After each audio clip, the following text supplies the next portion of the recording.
The number one mental toughness coaching strategy of all time, without any question, nothing is even close, is what psychologists call facilitated introspection. And it's exactly what it says in the two words. You're facilitating, as a coach, you're facilitating the introspective process. In other words, you're questioning, you're using questions to ask the person you're coaching to look inside themselves, deeper and deeper.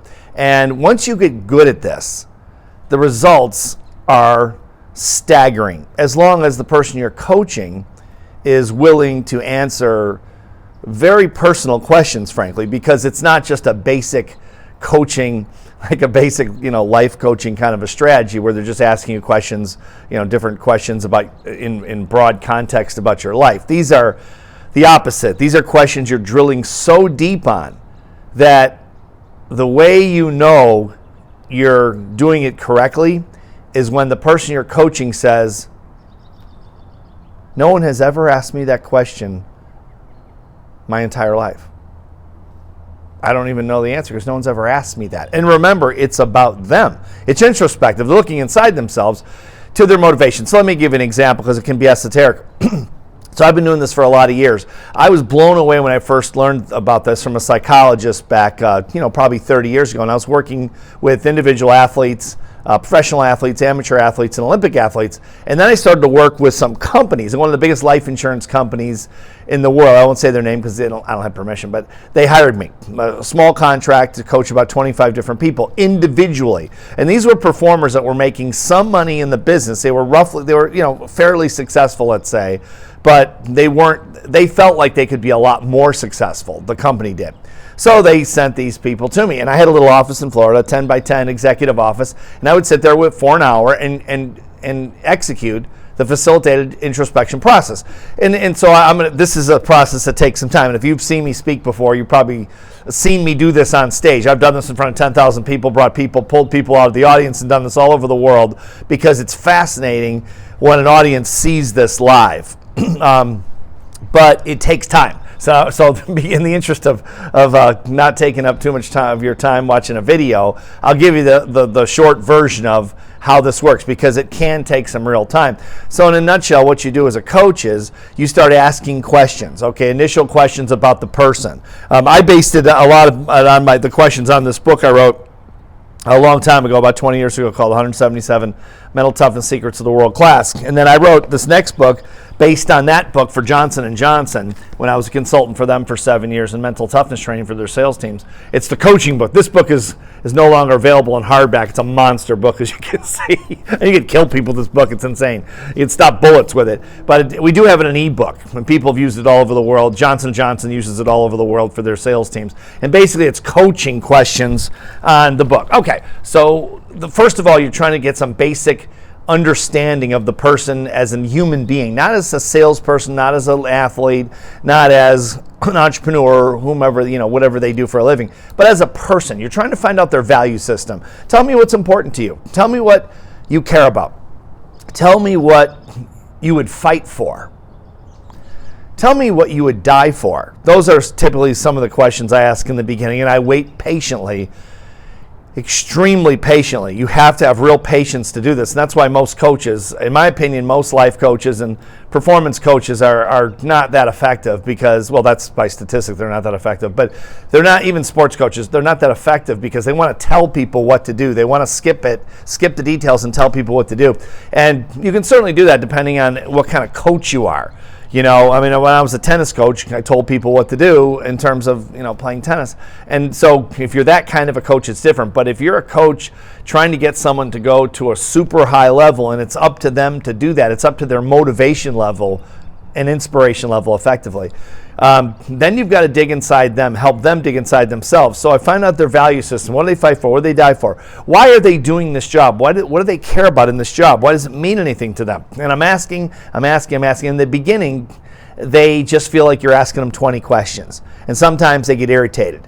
And I had this one guy at the company where they felt like he could really be a great performer. And he stalled me. I probably asked him, 3 hours of questions over 3 weeks, a session once a week. And finally, I said, tell me what is the most important thing to you ever. I mean, something you would absolutely die for, whether it's a value or a concept or a belief or a philosophy or a person. And he just stopped in his tracks. And he said, well, it would be my kids. Not a surprising answer, right? People that have kids would die for their kids, and they love their kids. And I said, well, tell me more about that. And you're asking questions like that. That's why I'm not just talking this book, but the questions like that are in this book are helpful to get started. There's other places you can get questions, but you just want to start with a bunch of questions until you kind of memorize the questions. And then you have to be very patient with the answers, because once you start to go down the rabbit hole of emotion, we call it the vein of, psychologists call it the vein of gold. Okay, and that's when people start talking about how they feel as opposed to how they think. And that's a very big difference, okay? Now they're telling you how they feel about something, and they start to get emotional, because when they start to describe their value system and how they feel about it, people can become very emotional. So fast forwarding, he started telling me about his kids, and he loves his kids, and not surprising, right? And I said, well, tell me more about that. Tell me more, tell me more, tell me more. And you just play parrot, basically, and you take notes and you listen very, very intently. It takes some energy as a coach, I will tell you. I did 6 to 8 of these a day for 2 years as an experiment years ago. And I was exhausted by the end of the day, but it was the most effective coaching I've ever done one-on-one. Then I started working with big teams and big companies, and I can no longer do it, but I've coached a lot of coaches to do this because it's very tedious and it's very, very powerful. Again, the most powerful thing, because you're trying to help them tap their inside motivation, what will drive them to a level that they didn't think they were capable of. So finally, this guy says to me, I'm not surprised he loves his kids. That's not a shock. So finally he keeps talking, and he says, well, here's the thing. As a kid, my parents, they never made me believe that I could actually break out of the system and become a successful entrepreneur or a salesperson or a business person of any kind. They always sort of felt like I was relegated to get a job. And he said, there's nothing wrong with having a job, but I wanted to be somebody. I wanted to be independent. And so I always wanted to show my kids that they could do that. And I've always told them that. And I said, well, okay, so why are you doing this job? Because your manager believes that you could be much more effective. He said, I make enough money, I make a pretty good living, and I'm pretty comfortable, and I just don't feel like I want to push that much harder. And I said, how do you think your kids see you not performing? How do they feel about you not performing at the highest level? Do you think they know that you're not doing all you can do? And he started getting a little teary-eyed. And he said, I see that. And more than anything, I want to be an example to them. I want to do what I'm saying they can do. And I've never done it.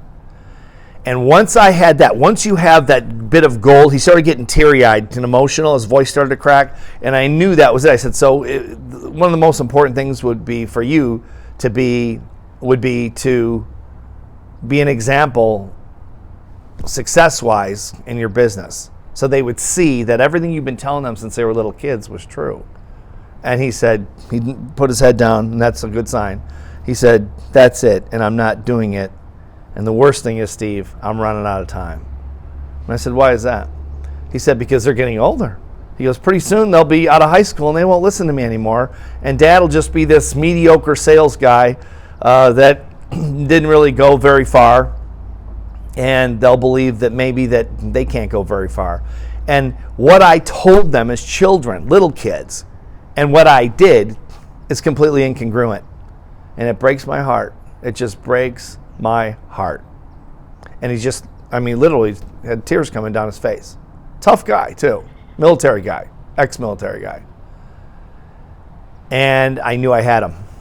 Here's what I mean. Once you get into the vein of gold, once you know what they'll die for, because I felt like he would die for that, now I'm going for the throat. In other words, now I'm going to talk about nothing else. I don't care about the money part, the materialism part, the recognition part, all I'm going to talk about is his kids. And so for the next 6 to 8 weeks, all we talked about was him being congruent in terms of his success and his effort in his business with what he told those kids their whole lives. And I've never seen a guy change that fast. His boss called me after about 5 or 6 weeks and said, "What are you doing to this guy?